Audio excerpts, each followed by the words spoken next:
আসসালামু আলাইকুম ভিউয়ার্স। আজকের এই ভিডিওতে আমি দেখাবো যে সম্পূর্ণ নতুন নিয়মে কিভাবে একটি জিমেইল অ্যাকাউন্ট খুলবেন। তো ভিডিওটি স্কিপ না করে পুরো ভিডিওটি কন্টিনিউ করুন। আমি দেখিয়ে দিচ্ছি। সর্বপ্রথম আপনার ফোন থেকে চলে আসবেন আপনার ফোনের যে প্লে স্টোর আছে তো প্লে স্টোরে। আমি আমার ফোন থেকে প্লে স্টোরে চলে যাচ্ছি।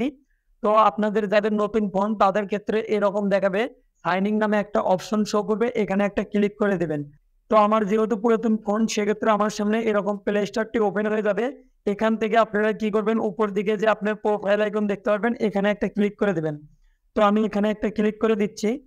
এখানে একটা ক্লিক করে দেওয়ার পর আপনার সামনে এরকম কিছু অপশন শো করবে। এখান থেকে এই যে ডান দিকে দেখতে পাচ্ছেন তীর চিহ্ন, এখানে একটা ক্লিক করে দেবেন। সো আমি এখানে একটা ক্লিক করে দিলাম। এখানে ক্লিক করে দেওয়ার পর এই যে নিচের দিকে একটা অপশন শো করবে অ্যাড অ্যানাদার অ্যাকাউন্ট, এখানে একটা ক্লিক করে দেবেন। তো এখানে একটা ক্লিক করে দিলাম। দেওয়ার পর একটু লোডিং হবে। লোডিং হওয়ার পর আপনার সামনে আপনার ফোনের যে লক দেওয়া আছে লকটা শো করবে, অর্থাৎ আপনার ফোনের লকটা দিতে হবে এখানে। তো আমি আমার ফোনের লকটা দিয়ে দিলাম। দেওয়ার পর আপনার সামনে এরকম একটা ইন্টারফেস শো করবে। এখান থেকে আপনারা নিচের দিকে দেখতে পাচ্ছেন এই যে ক্রিয়েট অ্যাকাউন্ট, এখানে একটা ক্লিক করে দেবেন। সো আমি এখানে একটা ক্লিক করে দিলাম। দেওয়ার পর এখানে দুটি অপশন শো করবে।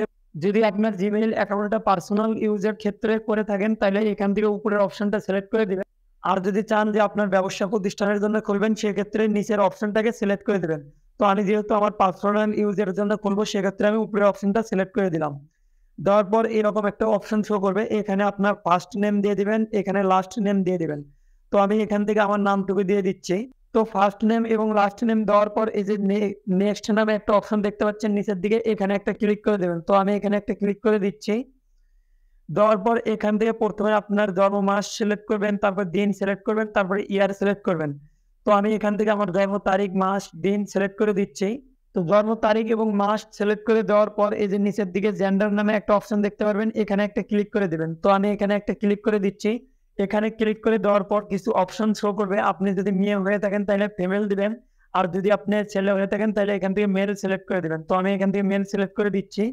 দেওয়ার পর এই যে নিচের দিকে একটা অপশন দেখতে পারবেন নেক্সট নামে, তো এখানে একটা ক্লিক করে দেবেন। তো আমি এখানে একটা ক্লিক করে দিচ্ছি। দেওয়ার পর এরকম আপনার সামনে কিছু অটোমেটিক্যালি আপনার যে জিমেইল অ্যাকাউন্টের ইউজার নেম আছে সেগুলো শো করবে। আপনি চাইলে এখান থেকে যে কোনো একটা চুজ করে নিতে পারেন। আপনাদের ক্ষেত্রে ৩-৪টে দেখাতে পারে, তো আমার ক্ষেত্রে একটা দেখাচ্ছে।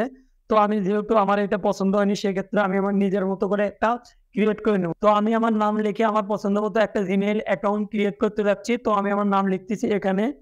তো আমি আমার নাম লিখে সার্চ করে দিলাম। তো এখানে আমাকে দেখাচ্ছে that user name is taken try another. তো যেহেতু আমি এই নাম লিখে সার্চ করেছি এটা অ্যাভেলেবেল নাই সেক্ষেত্রে আমি এটা নিতে পারছি না। তো আমাকে এর সাথে কিছু সংখ্যা যোগ করে দিতে হবে। তো আপনারা আপনাদের নামের কিছু সংখ্যা যোগ করে এখানে বসিয়ে দেবেন। তো আমি এখানে আমার নামের সাথে কিছু সংখ্যা যোগ করে দিচ্ছি।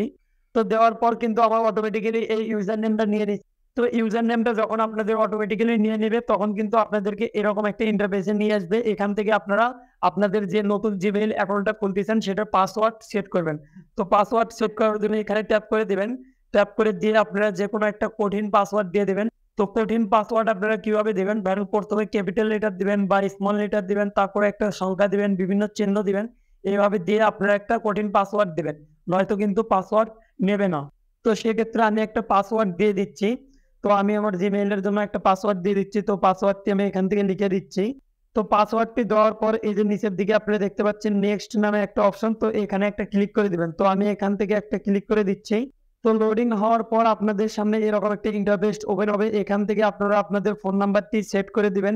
তো আমি যেহেতু চাচ্ছি না যে আমার ফোন নাম্বারটি এখানে সেট করে দিব সেক্ষেত্রে আমি এই যে নিচের দিকে দেখতে পাচ্ছেন স্কিপ নামে একটা অপশন। লোডিং হওয়ার পর আমাদের সামনে এরকম একটা ইন্টারফেস ওপেন হবে। এখান থেকে আপনারা দেখতে পাচ্ছেন নিচের দিকে নেক্সট নামে একটা অপশন, এখানে একটা ক্লিক করে দেবো। তো আমি নেক্সট একটা ক্লিক করে দিলাম।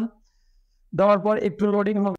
লোডিং হওয়ার পর আমাদের সামনে এরকম একটা ইন্টারফেস নিয়ে আসবে। এর মানে আমাদের জিমেইল অ্যাকাউন্টটি ক্রিয়েট করা হয়ে গেছে। এই যে নিচের দিকে দেখতে পারবেন এগ্রি নামে একটা অপশন, এখানে একটা ক্লিক করে দিবেন। তো আমি এখানে একটা ক্লিক করে দিলাম। দেওয়ার পর একটু লোডিং হবে। এই যে লোডিং হওয়া, তো আমাদেরকে পূর্ণ এই ইন্টারফেসে নিয়ে আসবে। তো আমাদের জিমেইল অ্যাকাউন্টটি যেহেতু ক্রিয়েট করা হয়ে গেছে, এখন আসলে আমরা দেখবো যে আমাদের যেই জিমেইল অ্যাকাউন্টটা ক্রিয়েট করছি সেই জিমেইল অ্যাকাউন্টটার অ্যাড্রেসটা আমরা দেখবো। এর জন্য আমাদের পুরনো জিমেইলের অ্যাকাউন্টের লোগোতে ক্লিক করব। তো আমি আমার পুরনো জিমেইলের অ্যাকাউন্টের লোগোতে একটা ক্লিক করে দিলাম। দেওয়ার পর এরকম একটা ইন্টারফেস চলে আসবে। এখান থেকে আমরা এই যে তীর চিহ্ন একটা অপশন দেখতে পাচ্ছি, এখানে একটা ক্লিক করে দিব। তো আমি এখানে একটা ক্লিক করে দিচ্ছি। দেওয়ার পর এই যে আমরা কিন্তু আমাদের নতুন যে জিমেইল অ্যাকাউন্টটা খুললাম সেটা কিন্তু অটোমেটিক্যালি দেখতে পাচ্ছি। তো আপনারা চাইলে আপনাদের জিমেইল অ্যাকাউন্টটি এভাবে খুলতে পারেন। সো আমার ভিডিওটি যদি ভালো লেগে থাকে অবশ্যই ভিডিওতে একটা লাইক দিয়ে চ্যানেলটি সাবস্ক্রাইব করে দিন।